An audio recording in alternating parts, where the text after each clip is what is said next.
बाउर के बाजार हो गइल बा बाबा न तो नीमन अगर गीत संगीत होखे लगे तो भरत शर्मा जी के बाद हम पूरा नारदी में कहते मेहिनी के छोड़ दी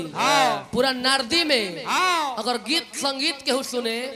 तो मनोज शर्मा व्यास से नीमन केहू ना गावे लेकिन समय कैसन बा कि नीमन के चहेता कम हो गइल बा ओमे लगा के दी बीच में हम माइक ना दिला ओमे लगा के दी हम वही में बोल ले भी देव तब में लगाई असही एगो लड़की के शादी भइल लड़का ले ना भैसा ले शादी भइल आ गवनवे ना हाय देख तो पहले गावना के प्रथा रहे बाबा हमने के पहले गावना चलत रहे शादी हो जाए आ 2 साल 3 साल के बाद गावना होखे नु आ एक घड़ी आ पहले गौनो हो जाए तो मर्द मेहरारू का झाली भेंट ना होके 3 साल 4 साल बीत जाए मेहरारू बेचारी घर में रहस मर्द खरिहानी में सुतस 3-4 साल बीतला के बाद जब पुरान होके तो एगो भौजाई कहे कि ये बबुआ जाई घर में दुल्हनिया इंतजार करती है तो मर्द मेहरारू का भेंट होके आ जाए लोग मर्द तो चोरा के भेंट करके चल आवे लोग नु ये घड़ी बाबा कैसन समय बा शादी के तो बातें छोड़ दी शादी के दिन धराई के बड़ अच्छा चढ़ता तौने घड़ी से लड़का वीडियो कॉलिंग बतियावे के चालू कर देता होता कि ना हां जी बियाह हो गई एक के फॉर्च्यूनर में दूल्हा दुल्हन के विदाई भइल बा जैसे ही गाड़ी मायरमा टपतिया दूल्हा पूछत रे कनिया से कि का तब जी डार्लिंग आइसक्रीम खाओगी चोकोबार खाओगी अब एगो आइसक्रीम किने तारे कबो दुल्हा चाभतिया कबो दूल्हा चाभता कबो ऊ चाभतिया कबो ई चाभता रे घरे आइले हितनाथ के लोग द्वार पर भरल बा तले साँझे खानी 4 बजे से सूरज भगवान के गुरना गुरना ताकत रे का हो बरका तो निहार भइल बड़ो तारा टाइम नहीं के बुझत कि कोई बजे डूबल जाला सूरज भगवान पर खिसिया तर लेकिन पहिल का बात हो शादी हो गइल बा आ गावना नहीं के भइल एगो सखी जाके सखी से कहली कि ये सखी देखता नहीं बड़ी तुम मन मरले रहता रू का तारा दिक्कत में कमी भइल बा हो माने का तारा दिक्कत मरले बा का कहिए सखी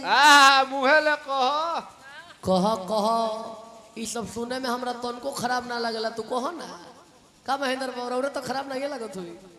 रौरो कम रंग बात थोड़े है कह का कहत है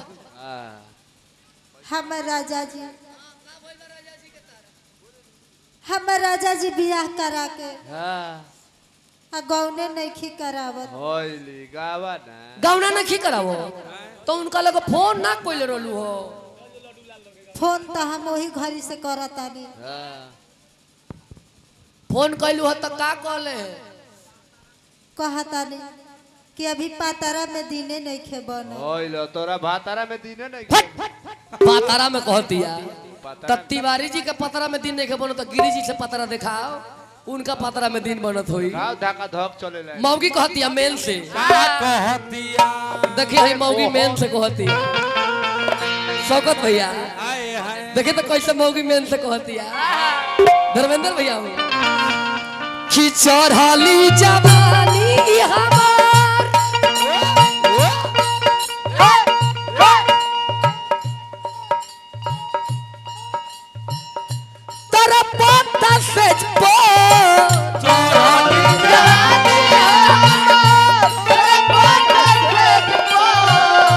मुस्कान अजाई बाड़ी तू छाव करता रुनु तारा ले अधिका हम छाव कर दे तू लो जितना करता रू हम कुल कमो कर दे खाली एगो छोड़ के हां ओकरो को अभ्यास करी ना हम सब कर दे एगो काम खाली बाकी लगे तो हम कुल कर दे अरे रो खाली मौकी कल के राजा जी आवत तो तू नाचो ना भाई दोनों जानी नाचो जब इशारा करू तो दोनों जानी नाचो मौकी कहती है कि राजा जी आओ तू नाचो दोनों जानी नाचो अइलू धोती खींचे खातिर बाप रे हम तारा के बारा मानी ले एक हरी नु मोटा गइली हो पहले साफ पातर रहली इनका के माना कोनी कि भात मत खा भात खाला के दिन कितना मोटाइल दिया खाली एक थरिया भात खा लेती है अरे बहुत दोस्त मौकी कल के राजा जी सरहली जवानी हमार तेरा पत्ता सज पर सरहली जवानी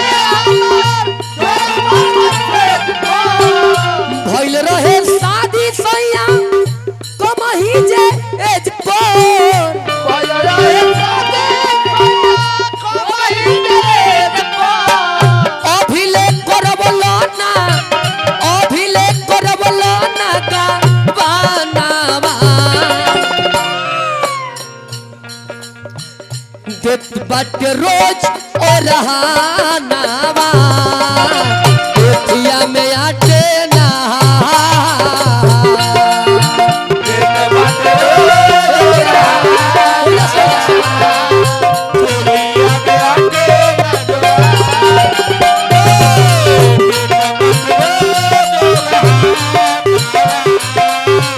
एथिया में आटे ना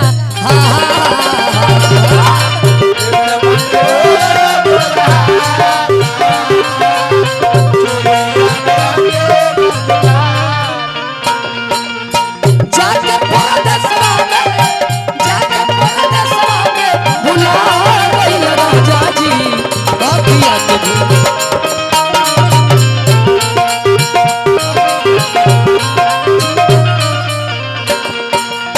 जाके परदेसवा में अखिया के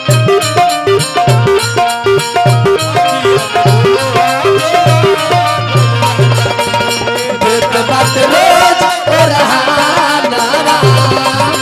एथिया में आटा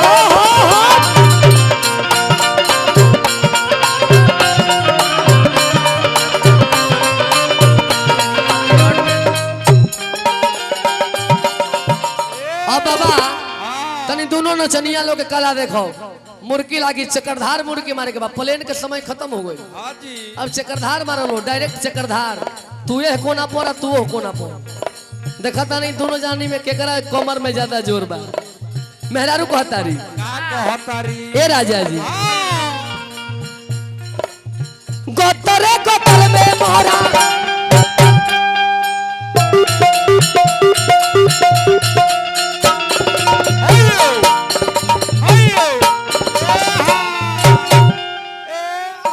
जिया नचनिया तारा लोग का पेट में कहियो गैस ना हुई कितनो भात खा ले बोलो नू आ जब कपाल भाथी मरबू रामदेव बाबा वाला सारा गैस एकदम ब्राह्म के बहरी चल जाए का महेंद्र बाबा गोतरे गोतर में मोरा होता गुदा गुदी हो गोतरे गोतर में मोरा होता गुदा गुदी हो अरे राज हो रा कैसे बताई बोलम जी फेल भइल बुद्धि हो कैसे बताई बोलम जी फेल भइल बुद्धि हो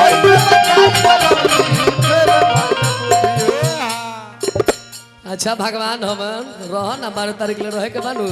कहियो ना कहियो चढ़िए जेबू फोटा पर आरे खनक हाथे के आरे कंगा ना खनक हाथे के ना नावा देत बट रोज ओ रहानावा एथिया में आटे ना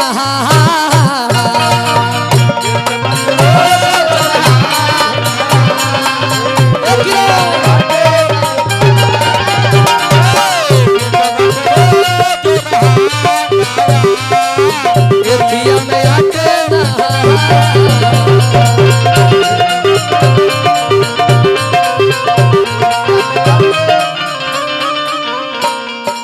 साजन तुमसे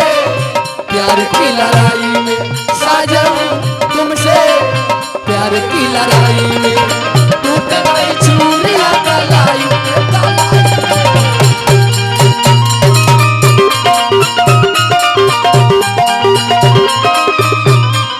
साजन तुमसे प्यार की लड़ाई में साजन तुमसे प्यार की लड़ाई में टूट गई चूड़िया कलाई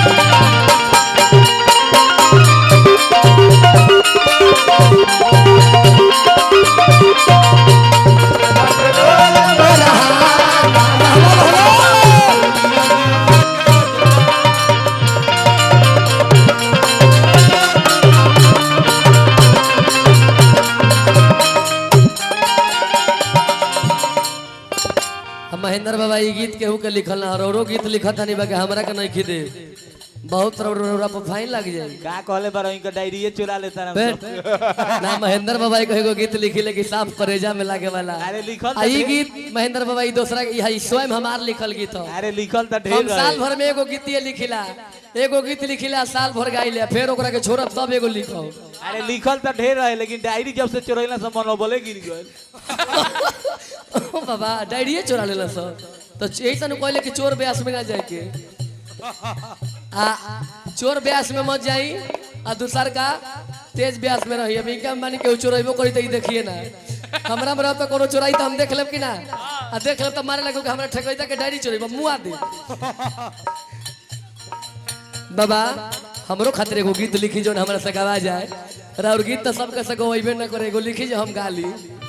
मौगी कहती है कि राजा जी तनी मुर्की लगावा आ तबला से कुछ बाज देखई है अपन बुझाए कि क्लासिकल बाजता जब महेंद्र बाबा के सामने बाजा बारो तो तू निमन बात देखावा उहो का बढ़िया बात देखई तो कुछ निमन चीज देखावा लुहेरा सा का जोरे तो रोज गाँव नहीं होते बा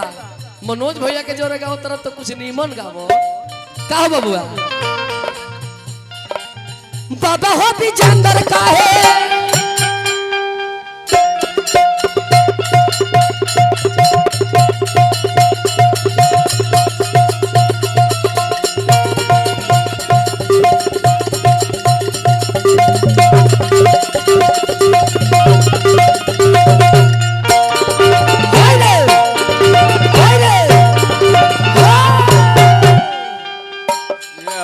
में बाबा पुरस्कार देवे के चाहिए तो कुछ ठेकोइता के दे दी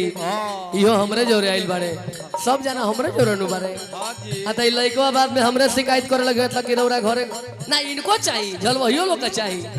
नचनियो के चाहिए हमरा ना मिली तबो चल जाई बाकी ये लोग के जरूरी बाबा हो भी जंदर का है कोई ना भुलाई हो बाबा हो भी जंदर का है कोई ना भुलाई हो ए राजा जी आरे गोइल बारो हमारा के बिरहीन बनाई हो बाबा गोइल बारो हमारा के बिरहीन बनाई हो हमरा महाराज जी के माध्यम से पूरा मंडली में रुपया का आशीर्वाद और आशीर्वाद है बाबा ना तो हमने का रुपया पैसा का होई रुपया पैसा हमने का इतने रही तो ये काम नानू करती ना मनोज भैया कहनी हो कि तिवारी जी के कौन काम बतला के हमार सब रोजी रोटी यही चला मनोज भैया माने पूरा दुनिया में हमरा ले बरहन गरीब के होइले ना हुई काहे कि हाथ सूखा ब्राह्मण भूखा भर थरिया पंडित जी खइले बार कहे बाबा थोड़ा दही चूरा हो जाता ले आई जजमान कोनो टेंशन नहीं के का बाबा आरे सुतला में कल के राजा जी जब जब सुता तनी बड़ा भयानक सपना देखो तनी जी आरे सुतला में देखिले सुतला में देखिले अरे सपना